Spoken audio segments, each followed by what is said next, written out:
ఏపీలో ఖాళీ అయిన రాజ్యసభ స్థానానికి ఉప ఎన్నిక నిర్వహించేందుకు కేంద్ర ఎన్నికల సంఘం షెడ్యూల్ విడుదల చేసింది. వైసీపీ ఎంపీగా ఉన్న విజయసాయిరెడ్డి రాజీనామాతో ఈ స్థానం ఖాళీ అయింది. ఈ నెల 29 వరకు నామినేషన్లు స్వీకరిస్తారు. 30న నామినేషన్ల పరిశీలన ఉంటుంది. మే 2 వరకు ఉపసంహరణకు గడువు ఇవ్వగా మే 9న ఎన్నిక చేపడతారు. అదే రోజు సాయంత్రం 5 గంటల నుంచి ఓట్ల లెక్కింపు నిర్వహిస్తారు. ఈ సీట్ కూటమి ఖాతాలోనే పడనుంది. అయితే 3 పార్టీలలో ఎవరు తీసుకుంటారనేది ఆసక్తికరం.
బ్రేకింగ్ న్యూస్ చూస్తున్నాం. మనం ఏపీలో ఖాళీ అయిన రాజ్యసభ స్థానానికి ఉప ఎన్నిక నిర్వహించేందుకు కేంద్ర ఎన్నికల సంఘం షెడ్యూల్ విడుదల చేసింది.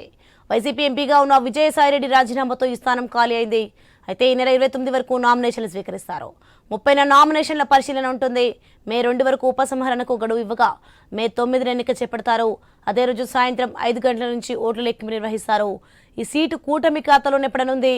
అయితే 3 పార్టీలలో ఎవరు తీసుకుంటారనేది ఆసక్తికరంగా మారింది.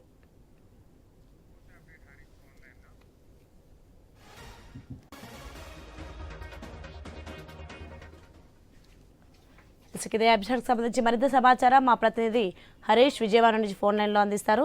ఎస్ హరీష్. ప్రధానంగా రాజ్యసభ సభ్యత్వానికి సంబంధించినటువంటి అంశం ప్రజెంట్ ఆసక్తికరంగా మారింది. ఎందుకంటే విజయసాయిరెడ్డి వైఎస్ఆర్ కాంగ్రెస్ పార్టీలో చాలా కీలకంగా వ్యవహరించినటువంటి వ్యక్తి.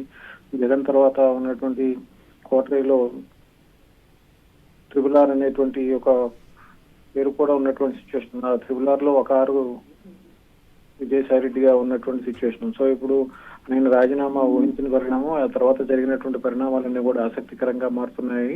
అయితే ఇప్పుడు ఎన్నికల నేపథ్యంలో ఈ పార్టీకి ఏ పార్టీ ఈ సీట్ను తీసుకుంటుందని కూడా చర్చనీయాంశంగా మారింది. అయితే ఖచ్చితంగా ఈ సీటు బీజేపీకి వెళుతుంది అన్నటువంటి ఒక ప్రచారం కూడా జరుగుతుంది. ఎందుకంటే సీటు విషయంలో బీజేపీకి సంబంధించినటువంటి నాయకత్వంతోనే మొదటి నుంచి విజయసాయి టచ్ లో ఉంటున్నారు. వైఎస్ఆర్ కాంగ్రెస్ పార్టీలో ఉన్నప్పటికీ కూడా ఆయన నేరుగా ప్రధాని నరేంద్ర మోడీతో చాలా సన్నిహితంగా ఆయన దగ్గర మంచి పేరు తెచ్చుకున్నారు. ఆయనకి డైరెక్ట్ గా పరిచయం ఉండేటువంటి సిచ్యువేషన్. ఆ తర్వాత జగన్ కి సంబంధించినటువంటి కార్యకలాపాలన్నీ కూడా విజయసాయిరెడ్డి దగ్గర నుంచి చూసుకున్నటువంటి నేపథ్యంలో వైఎస్ఆర్ కాంగ్రెస్ పార్టీకి జగన్ కి మధ్య, అదేవిధంగా బీజేపీకి సంబంధించినటువంటి నాయకత్వానికి అటు మోడీకి కూడా టచ్ లో ఉన్నటువంటి వ్యక్తి విజయసాయిరెడ్డి. అలాంటి వ్యక్తి రాజీనామా తర్వాత జరుగుతున్నటువంటి ఎన్నికగా ఉంటుంది. ఇది ఖచ్చితంగా బీజేపీ కోటరీకి వెళ్తుంది అనేటువంటి ఒక ప్రచారం కూడా జరుగుతుంది. ఇందుకు సంబంధించి బీజేపీ నాయకత్వం కూడా ఇప్పటికే సంప్రదింపులు జరిపినట్టుగా తెలుస్తోంది.